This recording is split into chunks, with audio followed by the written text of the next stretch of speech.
Okay, so we're back tonight. We're going to talk about teenage years. It's always fun.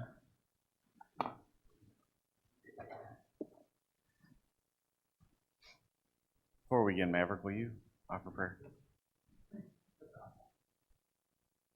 Lord, we're grateful that we can gather again this evening to come together as a family and to study your word, focus on scripture, focus on raising children. One of the most important things we will do is to multiply as you told us to do, and we pray that you'll help us find wisdom in your word and wisdom from each other. We can know how to raise kids that will love you and will have their own faith, not just parents, but the parents tell them and the things they learn, that they'll have their own faith, that they'll love you and have a relationship with you. Help us to go through this study. In Jesus' name we pray.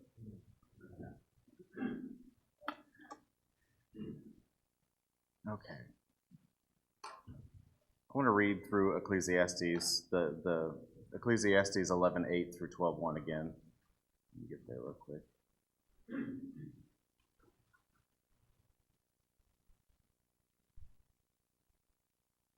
A couple of the usual talkers are not here tonight, so I'm relying on the people that will talk, so they to join in. So Ecclesiastes chapter 11, let me switch versions here, starting in verse 8. Indeed, if a person lives many years, let him rejoice in them all, but let him remember the days of darkness, for they will be many. Everything that is to come will be futility. Rejoice, young man, during your childhood, and let your heart be pleasant during the days of young manhood, and follow the impulses of your heart and the desires of your eyes. Yet know that God will bring you to judgment for all these things. So remove sorrow from your heart and keep pain away from your body, because childhood and the prime of life are fleeting. Remember also your Creator in the days of your youth, before the evil days come and the years approach when you will say, I have no pleasure in them. So when we talked last, we were talking about teenage years and how they don't have to be troublesome, but oftentimes they are. And we talked about this dynasty, this 3 generations of believers, and that's kind of it's a good goal to have, like sports teams have a dynasty of a three-peat. So I think that's a good thing to think about. Tonight, I want to continue just to go through kind of these questions that are in the back. We did the first few of them, but we can start with the fourth question. It says, what 3 pieces of advice does the wise man give young people in the first part of verse 10? How does he balance that advice in the final sentence? So if we look back at verse 10, it says, so remove sorrow from your heart and keep pain away from your body, because childhood and the prime of life are fleeting. So how does he balance what? I guess I had a little bit of trouble with this one, so I'm looking for anybody that wants to speak. Dad?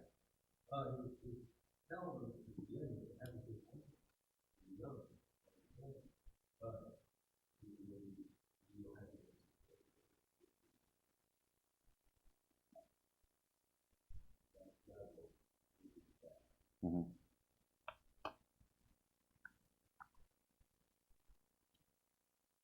Rick. I think there's a tendency, as far as like helping myself, but yet, like there's the same in childhood has, there's joy in it, there's happiness, and we can kind of jade a little bit, because of the things that we experience, and so things that we probably should find, amusing, or sort of not that big a deal, we might be a little more rough about it. And so I think it's not only learning as a person to, I think, to enjoy youth, but also I think those of us who look upon youth, I think people also keep in mind that don't suck the fun out of things, because trouble's going to come fast enough. Childhood and the responsibilities that our kids are sheltered from come on us soon. I know, remember when the MC bubble popped, and that safety and joy of being out in this place where I was allowed to be an adult, I didn't have the responsibility of an adult, but once I left, there was a whole lot more that came fun, and that time's going to come fast enough. So maybe if those who are older don't look upon what people and say, we got to grow up, that time's going to come fast enough. Don't infuse it with responsibilities and don't suck the fun out of it. We're not being foolish, but also balancing. I think we can try and force kids to grow up too fast, and suck the fun out of things. There's a lot of situations that we can do that in, and I see that. I've done that. Tom.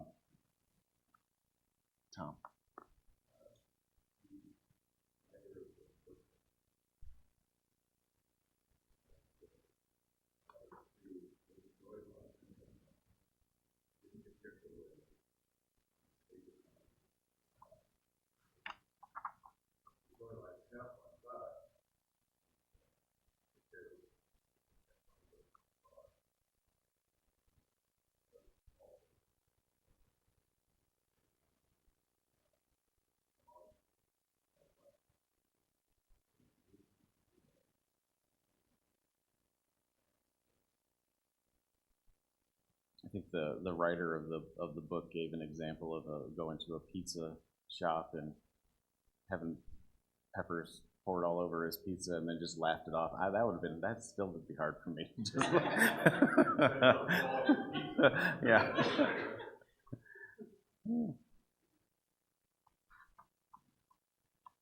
Anything else on that?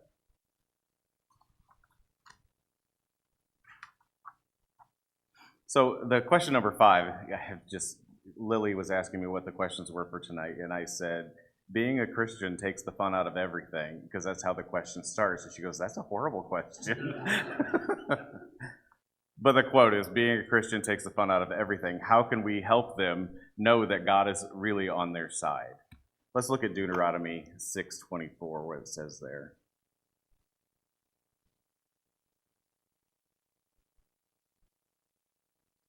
So the Lord commanded us to follow all these statutes, to fear the Lord our God for our own good always, and for our survival as it is today. So how can we help our teens, our preteens, our teens, not get the impression that being a Christian sucks the fun out of everything? What's some advice that we can give for that? How do we keep that from getting in their head to begin with? But if it's in their head, how do we go against that? How do we push against that? Tom.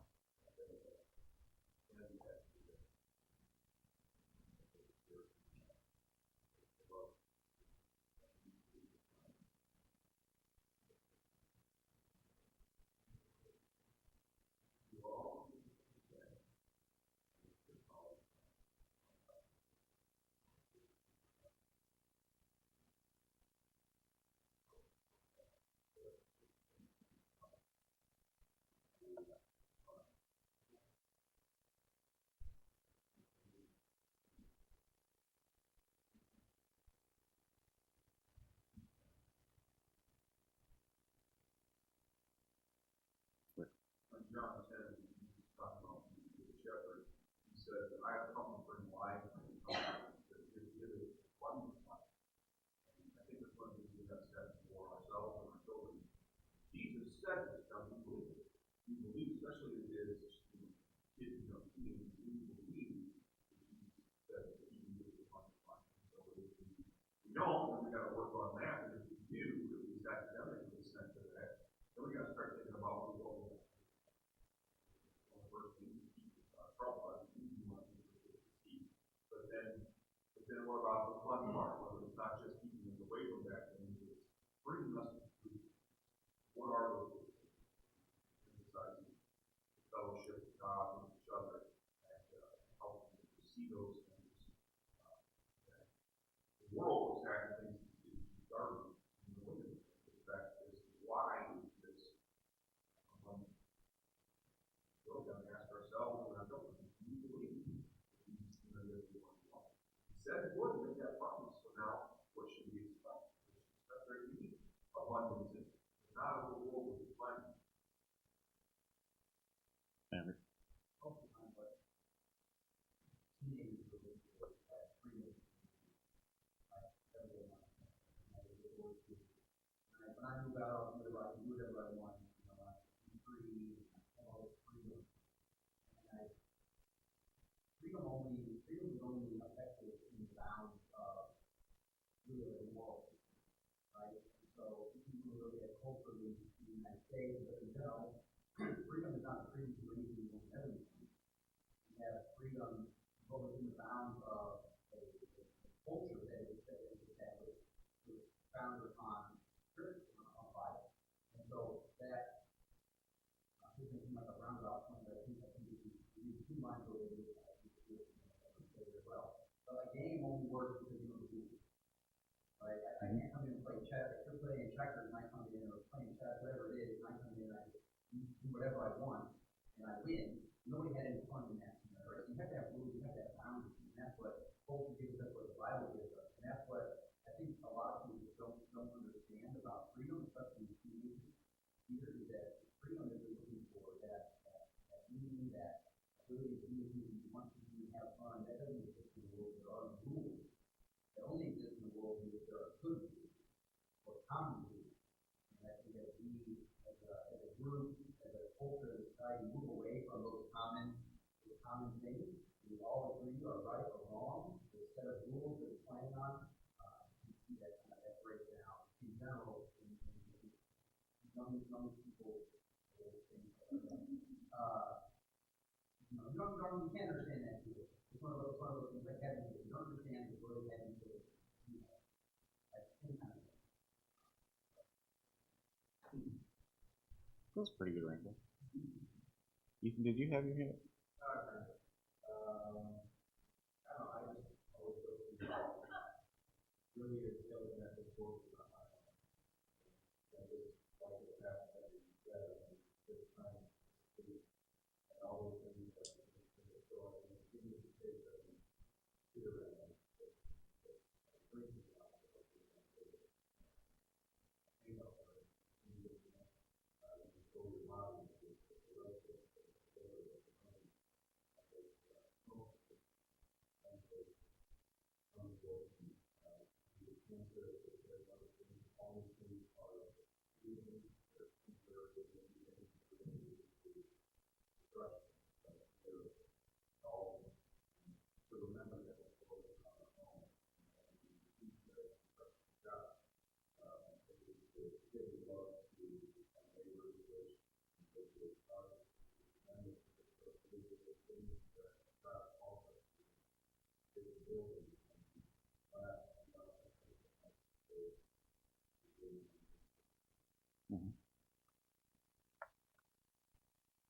I think when your kids are younger, and I don't think that we necessarily have to like go out of the way to make everything fun, but I think there can be some excitement when your kids are younger of going to services. Build that from the very beginning, and I think that can help too. That they instill that in them from the very beginning.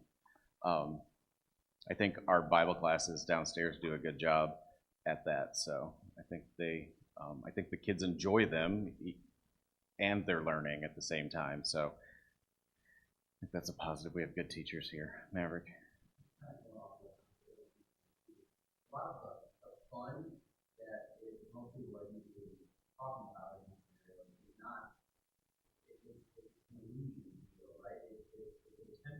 very bit of enjoyment. And you're chasing kind of that dopamine rush, right? A little bit of joy, and then you make that last as long as you can. And typically that is nothing all around the person who does alcohol. Yeah, you grow up. The amount of alcohol is available, and that's all it has. It's something you always know about. It's that temptation of, and all of the advertisements now make it worse in some ways, because every time it's always wonderful. Like, show me any TV show, show me any, find the one that does not show it, and it's extremely positive, this is amazing, this is live your best life, YOLO kind of thing. Mm-hmm.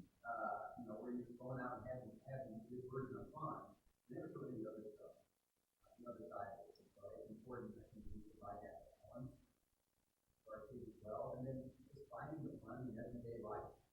You don't have to have this special experience to have fun. Find the joy, find the pleasure in the sunset, or in the train man you saw earlier. Right? It's just a fun little thing you can hang out everyday life, 20 times. You don't have to do crazy, extravagant things. Your life is not made up of those extravagant things. Right? Your life is not made up of those vacations. It's not made up of those trips. It's made up of day in and day out, repetitive life. So you can focus on day in, day out, and not have to have a release, if you will, because it's built a life that requires some sort of inebriation to get enjoyment out of. And I think what you said goes back to what we talked about last class with social media is your life is not these big events one after another after another. That's what your social media is. You put the fun, the nice things on there. It's not the day in, day out stuff all the time. And so when kids that don't understand that see that all the time, they think that their life has to be those big events every second of the day. And so it leads to the issues with it. When I was growing up, I didn't have good grades at certain times in my life, and you were talking about I'm trying to figure out how to put this in together because it was kind of a humorous thing I think of now, but trying to find the you talk about it doesn't show the bad things, So when I had bad grades, my dad did show me the bad things on what would happen if I continued to get bad grades, and he drove me up to Skid Row in Chicago and showed me all the people laying around the streets. This is what I was going to end up with if I didn't get my grades up. So that worked, I guess. I'm here. I'm not there. Kayla.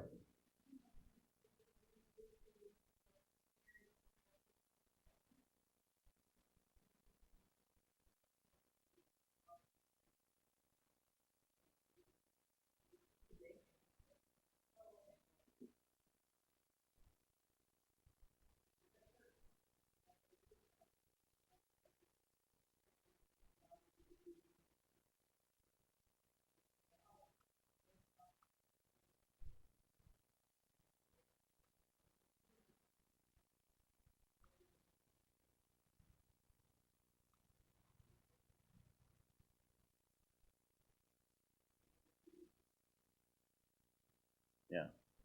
Yeah, I definitely agree with that. Rick. I think about how some people talk about holidays and regret, right?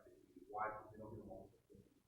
But for me, I love the holidays. I love the people around. Most of them were Christians anyway, and so it's a similar thing that happens with our church family. If we don't have a good relationship, then come to church or doing church things, for lack of a better term. But if we have that relationship and we work at it and we love people and we enjoy our activities, they're going to see both sides. I understood as a child the places that we were going to, that were going to be fun because the people who were going to be there and enjoy the laughter. And there were a couple family members that we went there because we were doing our COVID things here. And we got along. It was weird and awkward. And if we work hard in spiritual relationships, grow up to enjoy that. I'm talking about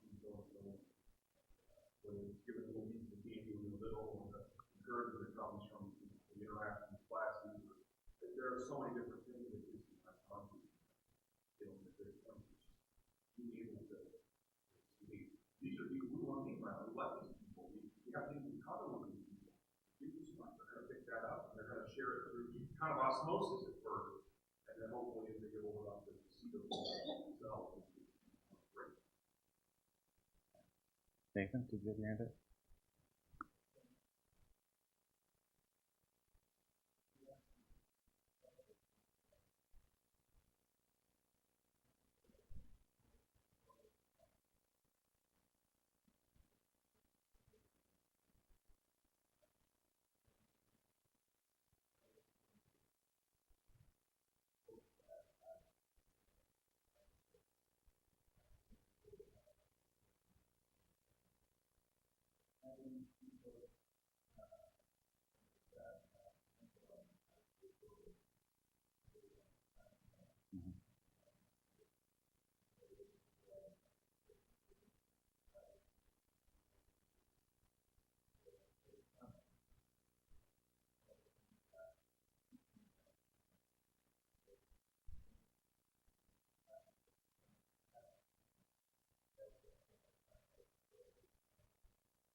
Mm-hmm. Yeah, did you? Yeah, I think that we talk about the differences that have from the opposite side. We talked about right there. You have to remember the day of our so be right there. You got to remember both. You got to see both sides. You got to understand there's a fight in the dark.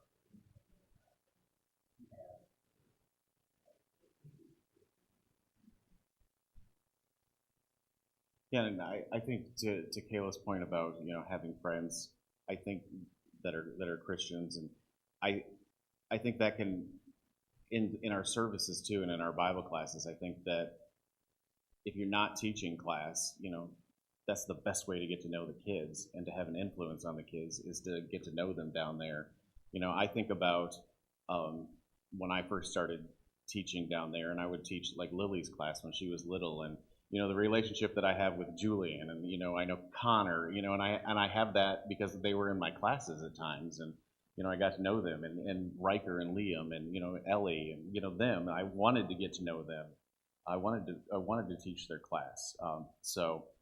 I think if you're not teaching, maybe you should think about it because you can have a good influence on the kids that way. Anything else? Okay, the next question says, remove vexation, rebellion. In verse 10a, discuss 1, the need to watch for signs of rebellion early on, and 2, ways that we can curb it. So how can we, what signs, I guess, what signs do we look for early on?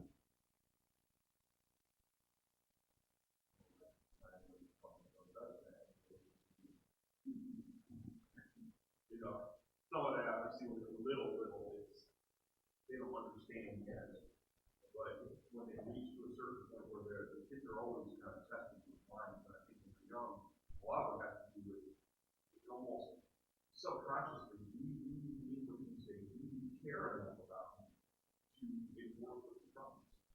And that's where as parents are kind of exhausted, doing it over and over again, touch this, touch that, and how much effort goes into it. But that consistency, it tells kids that mom and dad love them, they're serious what they say. And so rebellion is one of those spots where it goes beyond testing those boundaries. Are you serious too? I know you're serious and I don't care. And that certainly can manifest in a number of ways, especially depending on personality, where they're being defined to do your will. Not that they don't understand it. It's not they don't understand the circumstances that have happened. They understand it. You know they understand it because they acted as big time for it. But they're simply, this is what I like to do. And I can do it with a big smile on my face, and I'm doing this scouting. I'm going to do it. I'm going to do it. And that has to be there early. There can't be hard. And you see children who are frustrated by the lack of boundaries. Their rebellion is nothing but a, well, how would you do that? They just roll over. That's only going to encourage them to continue to say, yeah, I will acquiesce to your will, as opposed to, this needs to be done to the left. See it all the time. Mm-hmm. Dawn?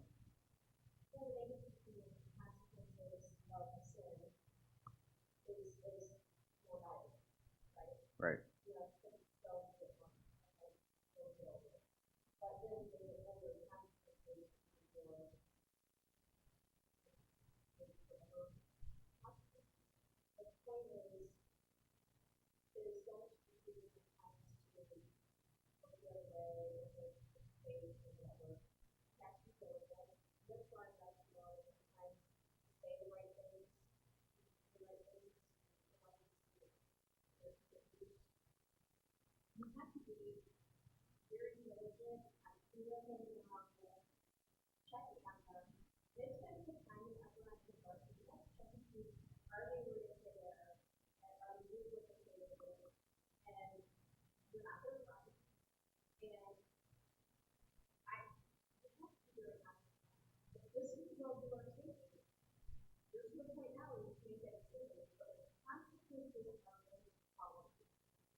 Mm-hmm. Ethan? Realizing what that is, the burden of God, and God, what that,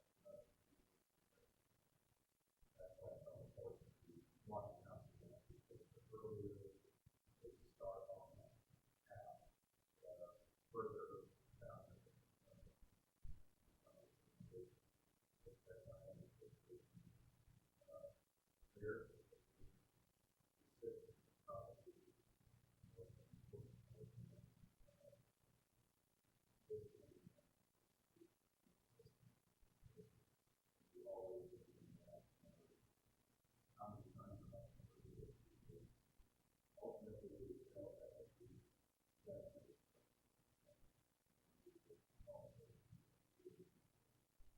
I think it's the time to not be a friend to your kids. It's the time to be the parent to the kid.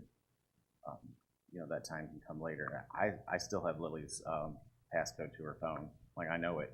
And she knew growing up that we could look at that phone at any time. That was, and it could go away real quick. And that would have been a huge consequence to her because she was on it so much. But anything else on that? Rick? Just think about when God came to the king after he sacrificed one displeasing God. And what Yahweh said here was interesting. So Yahweh said to the king, why are you angry, and why is your countenance fallen? If you do well, will you not be accepted? But if you do not do well, sin lies before, and its desire is for you, and you should rule over it. Then Yahweh came to Cain and said, you're fixing to go down a really bad path. Be like almost saying presented with the fact, be honest with it, but also, we find ourselves, kids do learn at the crossroads where they've got the choice to go the right direction or rebel. And I love how Yahweh puts it in the game. If you do well, if you choose well, you're going to be accepted. Of course, that sounds like the right thing. Be accepted by God is not the right thing. He says, if you don't do well, sin lies before, you're going to stumble your way, and you're going to go down a path where consequences are going to be devastating. Of course, that's what Cain was doing. And so God presented Cain not only with the facts in a very clear way, which is what we as parents have to do, but also the consequences. You're about to the crossroads where you've got rebellion over here and you've got obedience here. Obedience is what you want, is good things. If you go down rebellion, understand what's going to happen. That's the door that takes you to sin. Now that's where you're going to get yourself in trouble. And we talked about last class, and teaching our kids how to make these choices. This is your choice to rebel. It's yours. it's given to you, but there will be consequences. And anybody likes knowing that they have choices. That's one of the battles by the kids. Their free will is growing. Help them understand that you have free will. You feel like I'm taking it from you by spelling or by laying these rules out and understanding. You exercise your free will, but you're not being free from those consequences. And God reminds you of that. I think we have to do that with our kids too. This is how things are. And it feels like you're forced to, but really not, but you will be forced to deal with whatever consequences you choose. That needs to inform their decision when they're thinking about doing their own thing. What is it ultimately that I'm considering?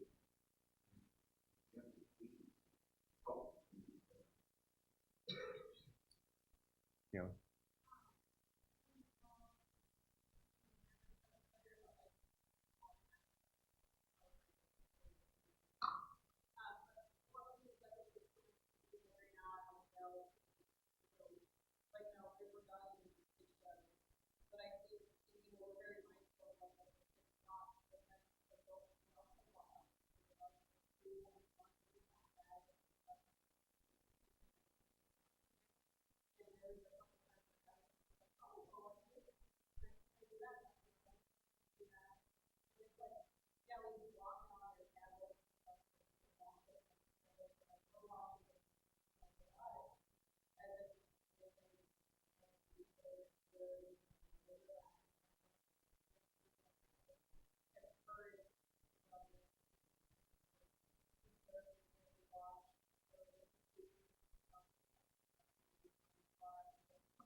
Yeah, you don't want to be the parent that's do as I say, not as I do. You want to be the parent that's do as I do. I was thinking about this question, and I grew up in a family that came to church and followed God, and I can imagine that if you didn't, though, that these are more difficult times, as teenage years, and to wrap your brain around those things that you didn't grow up with knowing and learning, and I don't know, does that make any sense? I don't know. Anybody have any, Johnny? If you don't have that base or that foundation from the get-go, you're just going to what everybody else considers to be wrong. Mm-hmm. The other point I want to make is, as a parent, we also have to make a real clear decision on how we're going to handle these situations, because we also have some serious consequences depending on how we address it and how we handle it. Same thing with your dad. I did the same thing. They had bad grades. I worked a couple of jobs at the time. One of them was working houses. So you're not going to go to school tomorrow. You can't go there and get good grades. You're going to come. I need to work. At the end of the day, I say I'm up there and I just hope. It's like Rick said. I said, here's the choice you make. You can work and have hands like these. You get by, or go to school, do what you're supposed to do. Same thing. So I guess what I'm saying is, us as when we're, especially in the teenage years, I know that those are the worst. You have to really make sure you're applying the right things for them to decide. Also, like Rick said, really their decision is they have to deal and decide exactly what to do. Hopefully, you've given them that base ahead of time, that example ahead of time to see behavior, which way it goes. Mm-hmm.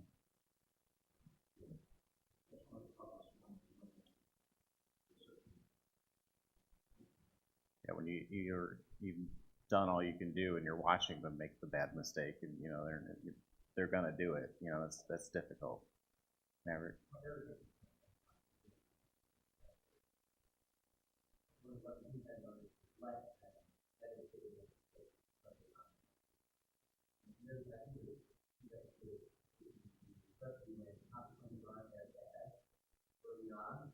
Mhm.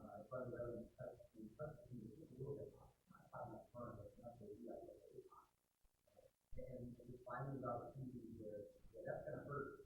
I told you you shouldn't do it, I'm not gonna let you do it. That's gonna hurt bad enough to hurt bad. You don't wanna let it. And hopefully building that trust that says, Dad says, that's a bad idea. So you buy into that idea. You know, what's gonna happen if you do that? And then that happens enough times in your life, hopefully, by the time you're old enough, your name goes more dire go back to the well a little bit. Not saying the word, maybe you need to one on, bring it on your right, but at least you've got a chance to have some history of dad's right, mom's right, grandma's right, whatever. Maybe I'm wrong about it. They were right all those times, maybe right. That's hard, but Yeah. you can do it on a small scale.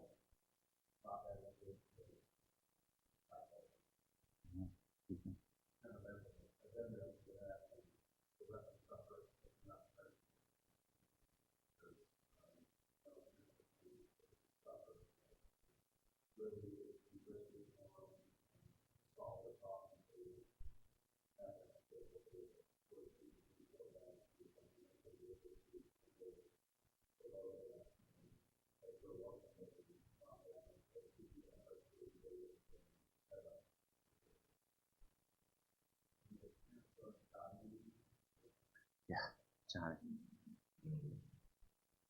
The example of what we're talking about is at one point, David said, hey, I want to do my own project. I want you guys to do it. I think I can do it well. Anyway, he was given a certain amount of money and said, here's what you have to buy your school book. Okay. He comes back from doing that with very few. That's what he had for him. Every penny of the school book money. So a little bit of time went by where he realized he didn't have enough clothes for the school year. Dad, would you buy these shoes back for me? I said, ask him what he paid for it. He told me. I said, so that was all your money? Yeah. I said, I'll give you half. Okay. Of course, that didn't settle well. But when this was all being done, I told you that you had to get enough stuff to spread it out. You understand? And I was very big on using the consequences a lot because I've been through them. And I said, I said, so do you understand the consequences of what the decision you made? I swear those shoes around for 15 years because I didn't give him so much work because he still had to have one. But his mother went with him and they were able to get him enough stuff to go through. But it was the whole point of, like you said, understanding there are ways and times when, like you said, we can help them make that decision, give them a little bit of rope to make the wrong one, but not enough that it's going to hurt. Nathan. I didn't totally bail them out. But I swear it's a nice thing.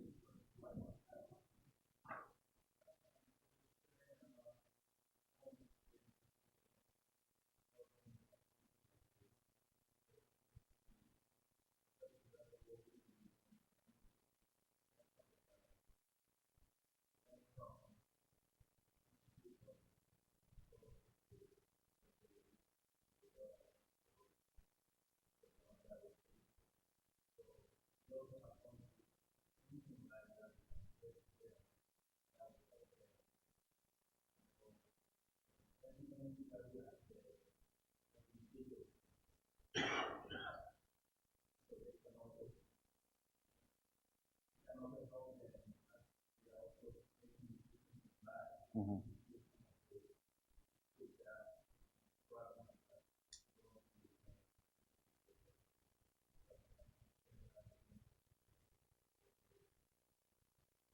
Yeah, I think that's good. It can be hard to do that too, you know, to admit that you made those mistakes, but I think it is a good thing sometimes to share.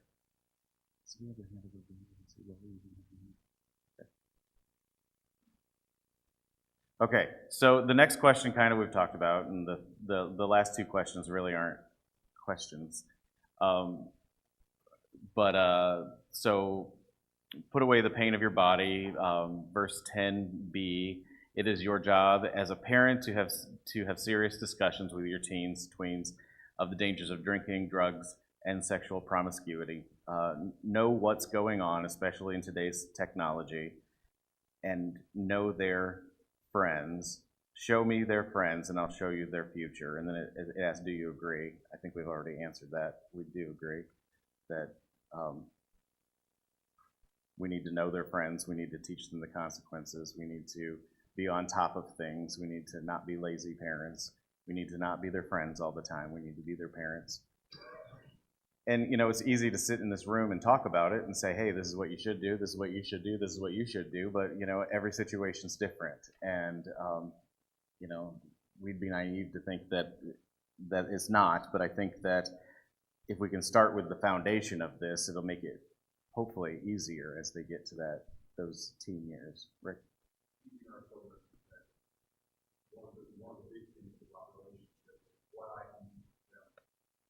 So often it's the other way around. Well, what is this person going to be? They're trying to make me more popular.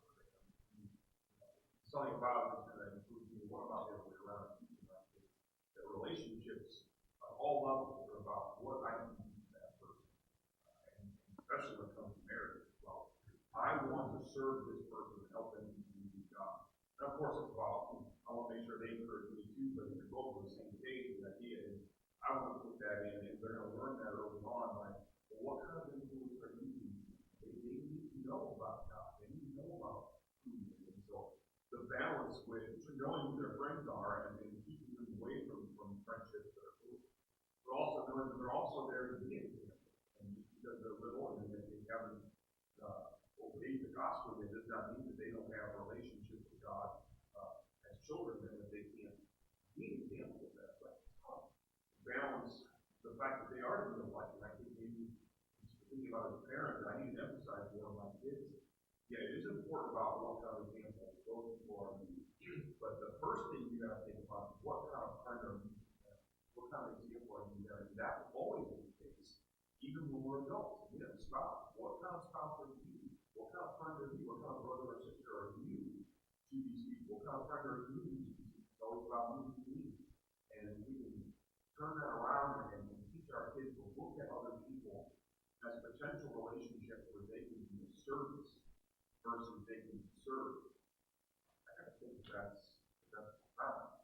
I haven't done probably any of that in my life, but you're teaching, yeah, that's kind of, so that's a lesson that they will always have.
Then the questions come.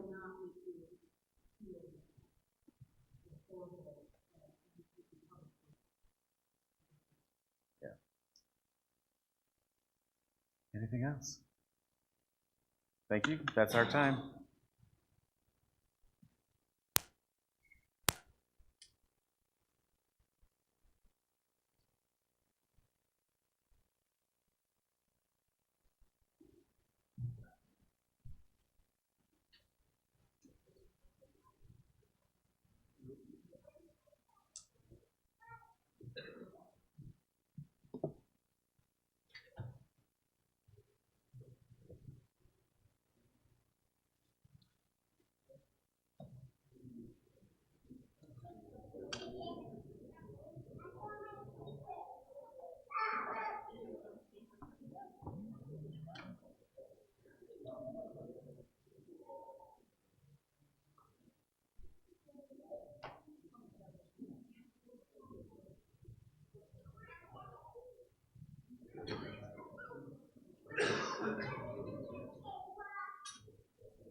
Good evening, everyone.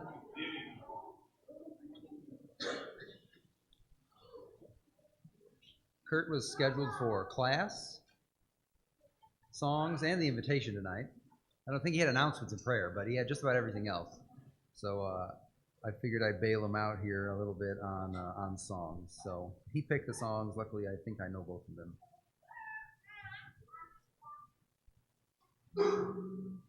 O thou fount of every blessing, tune my heart to sing thy praise.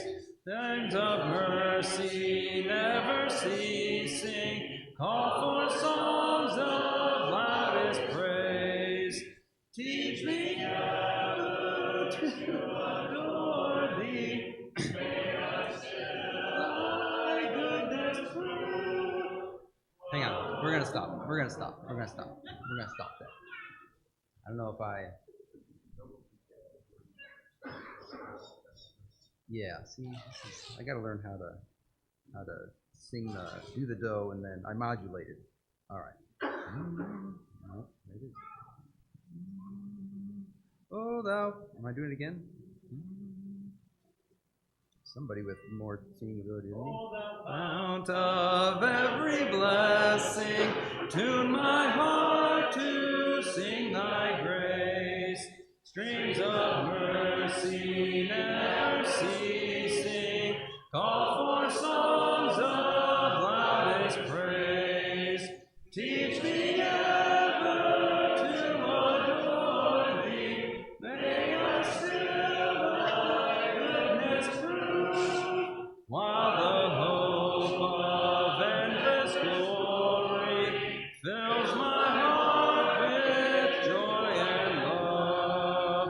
Here I raise my Ebenezer, hither by thy help I've come, and I hope by thy good pleasure safely to arrive at home. Jesus sought me when a stranger, wandering from the fold of God, here to rescue me from danger, interposed his precious blood. Oh, to grace how great a debtor daily I'm constrained to be. Let thy goodness like a feather bind my wandering heart to thee. Never let me wander from thee. Never leave the God I love. Here's my heart, oh, take and seal it for thy courts above. Oh, that day when free from sinning, I shall see their grief. Take my ransom soul away. Send thine angels now to carry me to realms of endless day.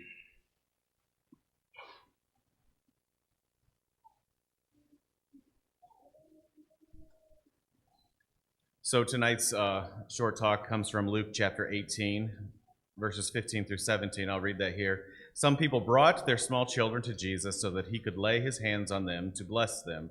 But when the followers saw this, they told the people not to do this.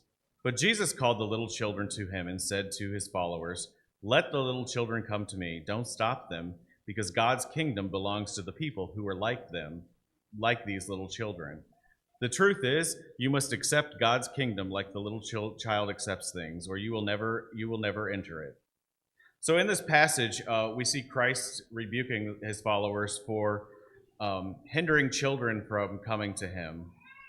These children obviously liked him. I've always said that you can't fool dogs and you can't fool kids. So if a kid will go to someone, there's probably some goodness there. If Christ wasn't welcoming, the children would stray from him. They would flee from him. They would not be by him. But they clung to him. We can learn a lot from the children here, that we need to cling to Christ and his teachings just like the children clung to him. But from these verses, we also get a warning about what not to do. We mustn't hinder anyone who is seeking Christ from finding him. I know it can sound absurd to think that one of us would hinder someone from finding Christ, and I don't think anybody would. One, we would do it on purpose, or two, I don't think that it is talking about physically hindering someone, although that could be a possibility too. But our actions can cause someone to look the other way. Do we act worldly when we're at work or at school? And do people know that we're Christians? Would they think that we're a hypocrite? Do we look or talk down to people with an arrogance of us being better than them? Those both can hinder someone from finding Christ. So as we go out into the world, let's remember who we are and whose we are. We often are the first impression our friends and coworkers see of Christ. And what are we reflecting? Let's ask ourselves that. So tonight, if you are ready to put on Christ, we don't want to hinder you. We want to help. And if you're already part of the body of Christ, but you've fallen or need help, we can do that too. So please come forward as we stand and sing.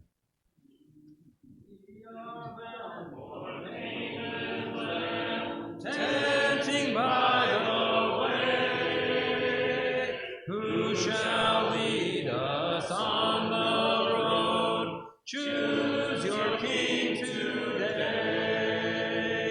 Dare to stand like Joshua, dare to say the word.